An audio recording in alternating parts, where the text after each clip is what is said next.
La doctora Lori Ann Jiménez Fidi es jefa del Laboratorio de Genética Molecular de la UNAM. Doctora Jiménez Fidi, gracias por tomar esta llamada. ¿Qué tal? Muchas gracias por la invitación. Buenos días. Doctora, Buenos cuéntenos, días. ¿qué tan compleja es la situación en la Ciudad de México en estos momentos? Pues uy, perdón, Sí. sí, la situación en la Ciudad de México es realmente compleja, sí. No se había visto esta situación durante toda la pandemia. En Ciudad de México, pues, al día de ayer, se estaban reportando ya 20.608 defunciones. Salieron los reportes del exceso de mortalidad de la Ciudad de México que no se habían podido actualizar porque por alguna razón los no se había impedido pues el acceso a las actas de defunción para poder seguir haciendo esto.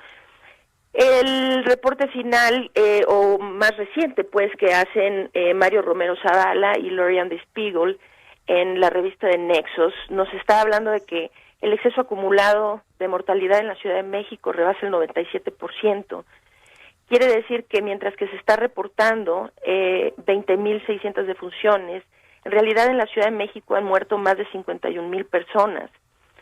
Entonces, esto aunado a que la capacidad hospitalaria está llegando cerca del 90% en la Ciudad de México y que no hay indicios de que se esté desacelerando o disminuyendo la carga de contagios en la comunidad, pues está poniendo a la Ciudad de México realmente en un escenario que pues no creo que se le pueda calificar de otra manera, sino que crítico, realmente muy, muy crítico. Doctora, estamos bien, es lo que dicen las autoridades, vamos bien. El subsecretario, que pues es el doctor Hugo López-Gatell, que está atento manejando la pandemia o liderando este tema de la pandemia, se va a Argentina a ver temas de vacunas en uno de los momentos más críticos. Y los científicos nos dicen, la pandemia está descontrolada. ¿Es así? Sí, en nuestro país la pandemia, de hecho, está descontrolada. Ha estado descontrolada siempre. La situación es que un problema de esta naturaleza no se puede simplemente dejarlo fluir, porque llega un momento, es decir, cada vez la carga viral comunitaria, es decir, el número de infectados en la comunidad, comienza a crecer. Conforme la proporción de infectados en la comunidad aumenta, cada vez es más difícil controlar el problema. Lo que ha sucedido desde el principio es que la estrategia por la que el doctor López-Gatell decidió irse para controlar, que no se le puede llamar controlar, sino bueno, para gestionar la pandemia en nuestro país, fue una estrategia pura de mitigación, sin considerar que existieran medidas de contención epidemiológica. Hay una diferencia fundamental en esto. La mitigación lo único que hace es disminuir el ritmo de transmisión del virus temporalmente, mientras que la contención lo que hace es no disminuir el ritmo, sino disminuir el número real de infectados. Entonces, porque nunca se ha instituido aquí en nuestro país una estrategia de contención, y esto se puede hacer solo cortando las cadenas de transmisión en la comunidad, entonces el problema ha ido creciendo. Llega un momento en que pues es el crecimiento comienza a ser exponencial. Esto se traduce cada vez en un mayor número de enfermos que requieren hospitalización, en un mayor número de muertos y desde luego aquellos que sobreviven después de haber tenido COVID grave, en un mayor número de personas que tienen secuelas importantes de esta enfermedad. Entonces sí, en nuestro país la pandemia ha estado siempre descontrolada. Y esto de que se quiere ahora divertir o desviar la atención del público y de los medios de comunicación en el asunto de las vacunas, ¿no? El subsecretario viaja a Argentina supuestamente a ver cuál es la experiencia de los argentinos. Ni aquí ni en China, ahora sí usando expresión, ¿verdad?, muy coloquial, necesita ningún funcionario viajar miles de kilómetros alrededor del mundo para ver la experiencia de otros en términos de la vacunación. Ahorita lo que pasa con la vacunación es muy claro. La vacunación va lenta en todo el mundo, va demasiado lenta para lo que creían que iba a poder ser. La vacuna no es un remedio milagroso, es un remedio, si bien nos va a mediano plazo, pero la realidad es que es un remedio a largo plazo, no a plazo inmediato. Entonces ahorita, bueno, nuestro país va tan lento con el asunto de las vacunas que nos llevaría como 56 años llegar al 70% de la población inmunizada que requerimos para que en México nos podamos despreocupar de esta enfermedad.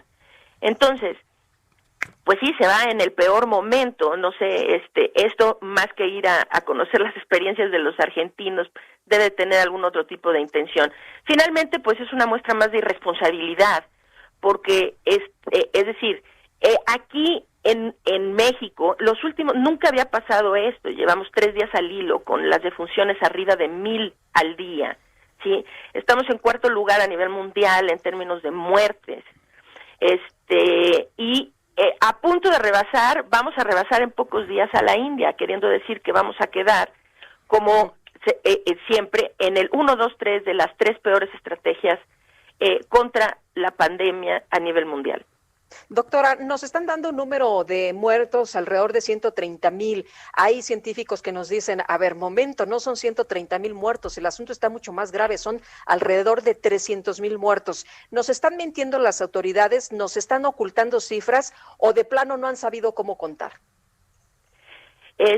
Pues no me atrevería a decir que las están ocultando intencionalmente. Lo que están haciendo es que el manejo de las cifras es negligente. No sé si esto se hace con dolo o no, y no tengo yo la posibilidad de saberlo, ni tampoco me gustaría incursionar en el campo de la especulación. Lo que sí es esto: en México se están reportando, al día de ayer, se estaba reportando,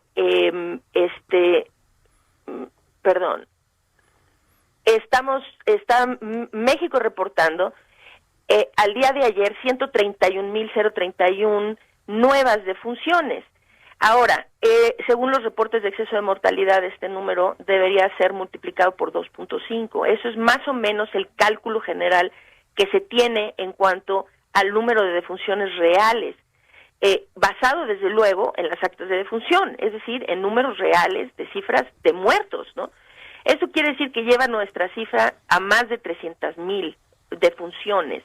Ahora, la pregunta aquí es esto: mientras que en todos los países han podido ir disminuyendo las cifras de exceso de mortalidad, porque cada vez pues se sabe mejor cómo detectar COVID-19, cómo contar tanto los casos como las defunciones durante la pandemia, una serie de cosas. Los países han hecho un esfuerzo gigantesco por disminuir las cifras de exceso de mortalidad. Disminuir las cifras de exceso de mortalidad, para que la gente lo entienda, significa que se están reportando más verazmente las cifras reales de mortalidad, en lugar de que estas cifras se vayan ahora sí que como al limbo o a un hoyo negro en donde hay mucha gente muriendo de COVID pero no se reporta. En todos los países se ha solucionado el problema del exceso de mortalidad, menos en México. Aquí en nuestro país es lo más preocupante. La ciudad que reporta mayor exceso de mortalidad a nivel mundial es la Ciudad de México.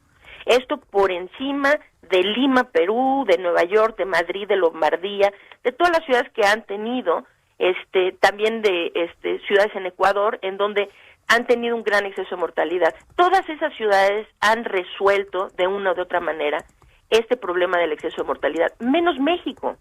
En México, de hecho, el exceso de mortalidad está repuntando. Entonces, cuando me pregunta, ¿es un problema del reporte de las autoridades? Sí, es un problema. Si esto es con dolo o no, no tengo forma de saberlo, ¿no? Pero definitivamente no se ha hecho ningún esfuerzo por reportar verídicamente las cifras. Es decir, hasta la fecha sabemos que tenemos un subregistro muy, muy grande en términos de los casos, y ahora sabemos que el subregistro pues es de 2.5 veces de las defunciones también. Entonces, pues sí, nos están mintiendo, si es intencional la mentira o no, no lo sé, pero definitivamente pues sí nos están mintiendo, cuando tenemos casi el doble ¿sí? De los muertos que se reportan, más del doble, 2.5 veces más muertos de los que nos están reportando. Yo quiero agradecerle, doctora Lori Ann Jiménez Fivi, jefa del Laboratorio de Genética Molecular de la UNAM, el haber conversado con nosotros. No tiene nada que agradecer, al contrario, les agradezco mucho la invitación. Gracias. Buenos días, gracias.